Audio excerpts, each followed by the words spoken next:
Monsieur le ministre, chers collaborateurs du ministre, je vous salue. Monsieur le ministre, l'exercice de l'aquaculture est devenu très important et c'est très attrayant aussi. Monsieur le ministre, je suis de la région de Ziguinchor et à l'entrée de Ziguinchor se trouve un centre. Ce centre d'expérimentation a 4 étangs et je souhaite qu'il y ait une bonne extension de ces étangs. Mais monsieur le ministre, ce qui me préoccupe, c'est l'écloserie du centre. Récemment, j'ai visité et l'écloserie ne fonctionne pas parce que l'énergie est devenue très faible. Je ne sais pas si c'est dû à quoi ou si l'équipement qui ne répond pas. Et je voudrais que vraiment cette question puisse être trouver une solution. Madame le maire, je vous félicite et c'est à vous d'ailleurs que s'adresse à cette demande. Alors, il y a aussi, monsieur le ministre, un manque d'équipement, de mesure des paramètres physico-chimiques. Et c'est très important parce que l'eau venant de la mer et du fleuve et à côté de la ville, il est important qu'on puisse connaître la teneur de cette eau et les compositions de cette eau. Monsieur le ministre, le manque d'aliments pour une activité aussi importante est très préoccupant. Et si c'est si préoccupant, je pense que le premier élément, c'est qu'il faudrait qu'on ait assez d'aliments pour permettre à ceux qui s'adonnent à cette activité de pouvoir les faire correctement. Et je pense que, monsieur le ministre, il faudrait démultiplier les centres de production d'aliments. Je vous remercie.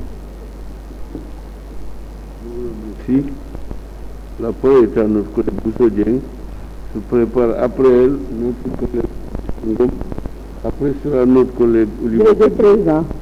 Bonjour.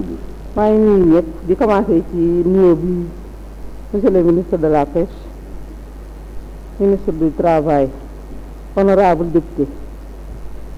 Madame le maire, ñoo ngi lay féliciter di la ñaanal yàlla yan bi woyof parce que ndamal jigéen ñëpp la. Jigéen ñu am ndam rek ñun ñëpp gis nañ ci suñu bopp.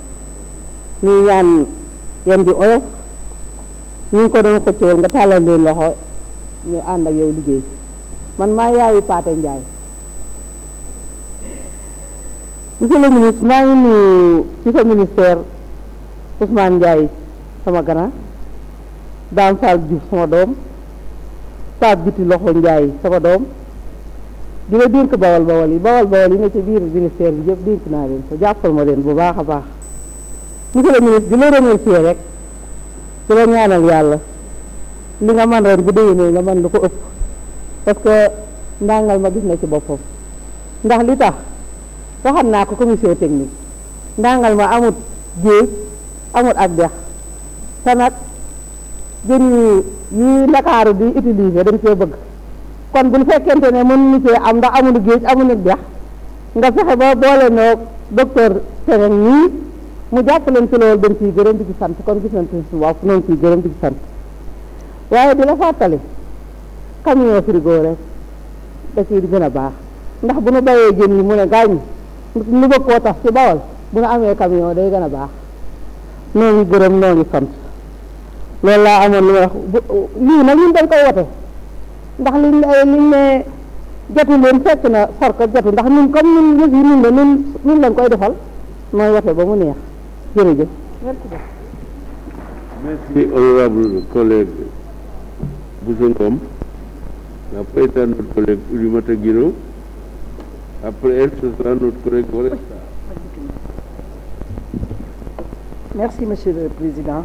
ñu ngi dellu di la nuyu di la jox sa wàccuwaay di nuyu monsieur le ministre ak ay partenaires am ak suñuy collègue député xëy na li ñu bëggoon wax sax suñu benn collègue jël na ko donc dañuy fàttali rek ne que aquaculture suñu réew ñu ngi koy wax ay ati at donc yaakaar naa ne ñu ngi dem ci voter loi bi mais aussi nañu bàyyi xel li nga xam ne mooy tax ñu réussir ko te ñaar la muy aliment bi ak ndox bi ñaar yooyu moom suñ ko réussirul jarul sax ñu koy wax dañ koy wax ba wax bu ñu paree ñu taxañ ko defaat ko ci tiroir yi te fi mu nekk nii nag wax dëgg yàlla sénégalais yi dañoo sonn rek di wax wala def ay proposition de loi bu ñu paree ñu tëj ko parce que tey nous avons une pauvreté extrême vulnérabilité bi mu ngi gën a bëri xale yi ñu ngi ut liggéey je pense que aussi suñuy indil ay argument dafa war a dëggal te tey jàngal nañu ne partenariat public privé suba bu nañu wax ko dafa boo ci suñu nopp je pense que le problème de l'aquaculture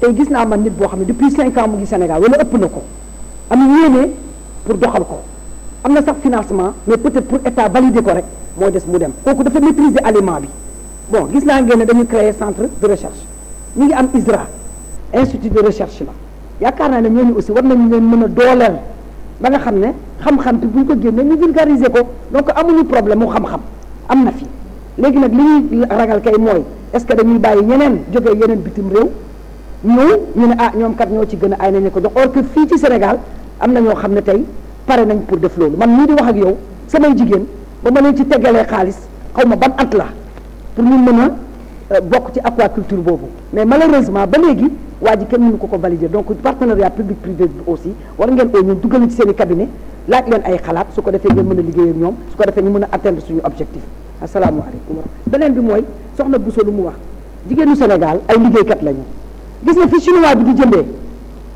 jigéenu Sénégal mën nañ faa jëndee mais malheureusement dañuy jënd ñëw jaay ñun loolu dañoo bëgg aussi ngeen jàppale ñu ci am na ay jigéen tey ci marché central boo fa demee su nga leen joxotee un financement de 300 millions li fii chinois bi di jëndee la ñu jëndee ils le maîtrisent très bien mais malheureusement gëmuñu leen waaw xam nañu ne ay c'est des femmes battantes gëmuñu que ñoom tey war nañu indi solution ci seen réew loolu tamit aussi dañu bëgg ngeen jàpp ci asalaamaaleykum wa rahmatullah. La parole est à notre collègue Moïsa, se prépare notre collègue Aminata Kanté après.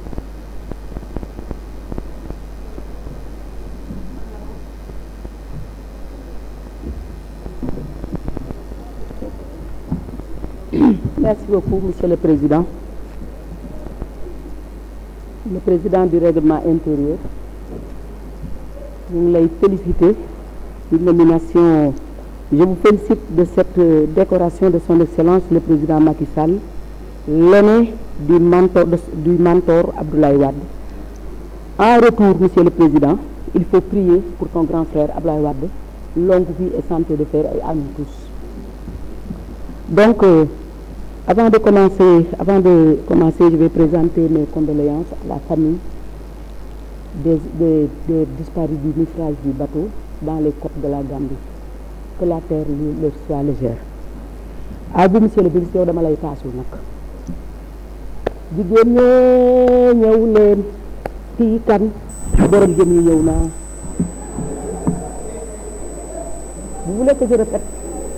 Jigéen ñee ñëw leen seetaan borom jëm yi ñëw naa. C'est pour vous dire, Monsieur le ministre, est-ce que, Monsieur le ministre, vous êtes soucieux des problèmes que rencontrent les femmes, surtout dans le mois de Ramadan? dama leen a déglu woon de te xam ngeen man xuloo rek laay def. Monsieur le ministre, est-ce que xam nga li jigéen ñi dund ci Sénégal? Je crois que vous n'avez pas eu la bonne information. xam nga benn yaboy lu muy jar 700. xam nga kilo sëb lu muy jar 4500. xam nga, Monsieur le ministre, coof lu muy jar 6000. coach 6000. Monsieur le ministre, tuufa yépp yi daan neexal ceeb bëkkit ma ci amu ci yoon kenn gisatu ko fenn.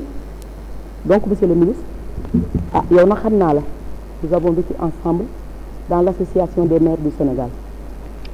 kon nga xalaat ci loolu jigéen ñi sonn nañ wax dëgg yàlla Sénégal premier plat sénégalais c'est le ceebu jën amul kenn même ñu koy jaay sax lekkatuñ ko tellement que gisuñu ko en plus dafa cher.